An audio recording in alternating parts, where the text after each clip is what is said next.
Halo, selamat datang kembali di fortunechickenfarm.id, sumber ayam lestari channel. Nah, kali ini saya tidak akan memberikan informasi yang seperti biasanya, atau saya berada di farm saya bersama ayam-ayam saya tercinta. Saya tidak akan melakukan itu semua, tapi ini lebih ke masalah teknis ya, teknis yang harus saya share sebagai mungkin nantinya semoga akan bermanfaat bagi para peternak maupun rekan-rekan lain yang bergelut di bisnis kaitannya dengan pangan, khususnya dengan ayam broiler. Nah, yang akan saya sampaikan pertama adalah akibat dari pandemi global dari eh, virus itu ya, apa, COVID-19 itu juga berdampak bagi para peternak Nusantara atau rekan-rekan peternak semuanya. Nah, masalah yang dihadapi peternak saat ini adalah akibat dari adanya virus tersebut, sektor pariwisata yang meliputi mungkin restoran, perhotelan menurun. Apalagi dengan diterapkannya physical distancing ya, kemudian pembatasan sosial berskala besar dan lain-lain. Tentu secara tidak langsung meskipun ayam itu merupakan kebutuhan pokok, namun konsumsinya juga tidak dapat dipungkiri bahwa juga akan turut menurun. Nah, hal itu dibuktikan dengan saat ini, tepatnya beberapa hari yang lalu sebelum video ini diupload, harga ayam itu terpuruk. Jadi harga ayam broiler itu kembali jatuh sampai di kisaran 6.000 per kilo.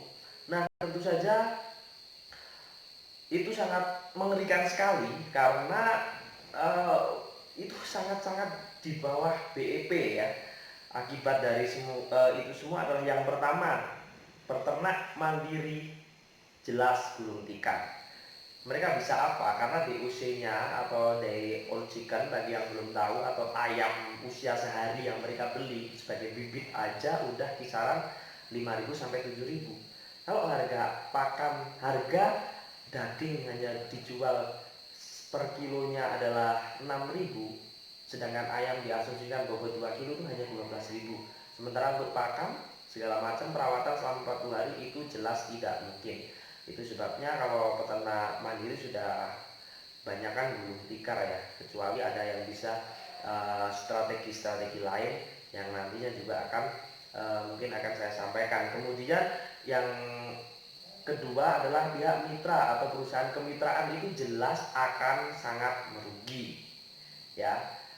Meskipun mereka sebagai perusahaan besar tentu punya strategi lain seperti membuat frozen, ayam frozen ya, karkas, atau mungkin dibuat produk lain seperti sosis segala macam.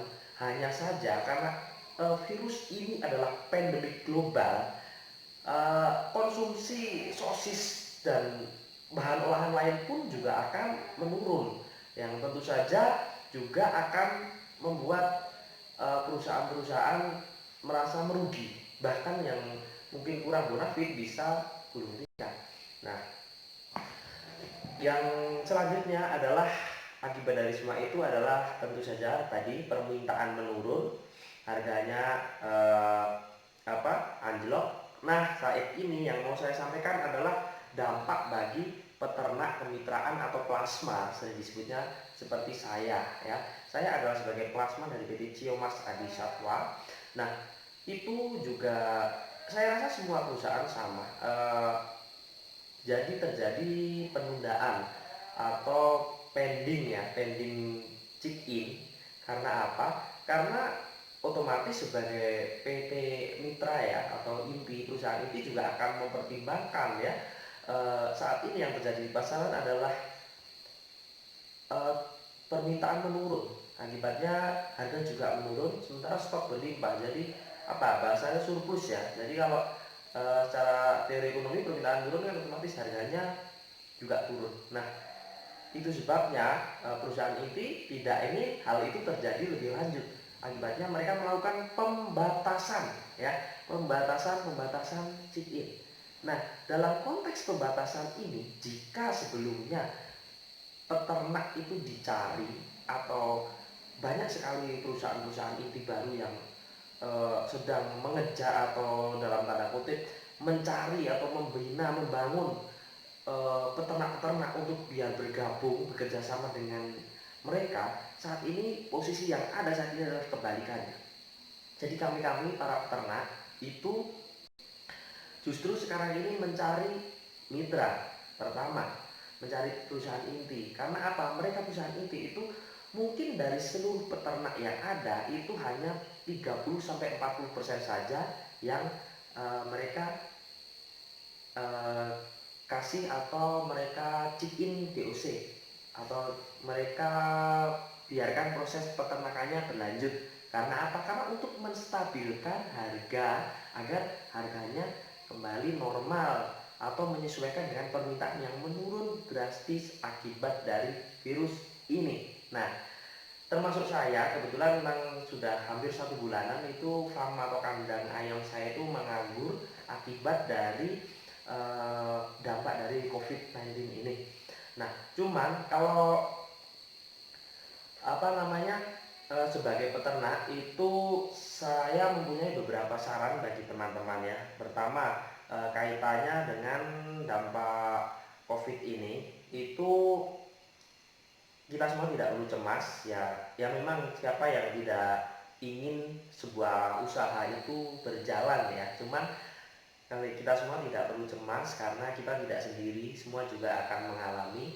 Yang pertama adalah sementara kandang ayam kalian itu menganggur, itu usahakan dijaga sanitasinya. Jadi jangan biarkan menganggur, tapi sebagai contoh tidak ditutup ya. Bagi yang farm yang open house, bukan close house, itu kan masih buka tutup layar, itu diusahakan ditutup ya, ditutup rapat, disemprot disinfektan, kemudian ya semacamnya bahkan mungkin bisa 1 minggu sekali, kemudian ditutup rapat ya, ditutup rapat karena kan itu harusnya 14 hari minimal sudah bisa dimasukin, asal penyemprotannya sudah berbagai macam disinfektan ataupun sanitasinya sudah maksimal ininya, kalau perlu di fogging juga.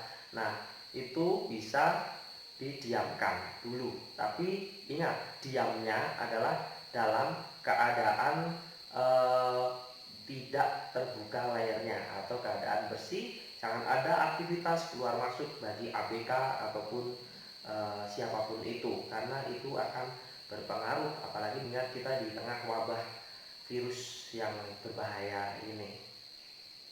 Kemudian yang kedua adalah tips bagi kalian yang mungkin masih mengejar atau mencari perusahaan-perusahaan inti lain yang mungkin bisa masukin ayam ke kandang ayam kalian. Itu seperti yang saya lakukan juga, cuman teman-teman di sini atau kalian semua itu jangan hanya fokus mengejar agar kandang kalian itu diisi, karena itu bukan solusi. Nah, kenapa saya bilang bukan solusi? Ketika kalian memulai, kalian memulai sebuah saat ini misalnya kalian mulai chicken DOC ya, kemudian diperkirakan nanti menjelang lebaran, dalam beberapa hari kalian akan panen, nah kan? Nah, iya kalau permintaan atau demand atau permintaan ayam itu sudah kembali normal. Nah, kalau situasinya masih seperti ini dan yang terjadi adalah surplus stok ayam lagi, apa yang akan terjadi? Oke, kalian nggak merugi karena kalian dipatok dengan harga kontrak oleh perusahaan mitra. Tapi kalian tetap tidak benar-benar tidak merugi. Yang pertama, panen pasti akan molor, ya. Sementara seperti yang kita semua ketahui, ketika sebuah ayam broiler dipanen 40 hari di atasnya lebih banyak lagi, artinya sampai 47 bahkan sampai 50 hari, itu kalian pasti overpakan. Entah kalian manajemen sebagus apapun, mau close house farm, kandang close house pun itu tetap tidak baik karena pertumbuhan puncak broiler itu 35 sampai 42. Setelah itu, bagi menurut pengalaman saya itu pertumbuhannya itu tidak bagus. Karena kenapa? Sebenarnya pertumbuhannya bagus, cuma sudah tidak seimbang dengan konsumsi pakannya, karena dia akan semakin kuat dalam konsumsi pakan, sehingga kalian nanti akan over, akan menciptakan FCR yang tinggi dan akan bengkak atau loss FCR bahasanya, dan seperti diketahui, kalian tentu saja akan merugi. Itu yang perlu menjadi ditekankan untuk kita semua, agar kita jangan hanya buru-buru ingin istilahnya memasukkan ayam di tengah pandemik global seperti ini. Nah, kemudian bagi peternak-peternak mandiri yang mungkin memang sudah terbiasa mandiri, mungkin bagi saya justru saat ini kalaupun ingin beroperasi itu mengurangi saja, mengurangi populasinya. Jadi jangan main resiko terlalu tinggi. Itu pertama, dikurangi populasinya kalau bisa, kalau memang memungkinkan, itu dengan strategi bergilir.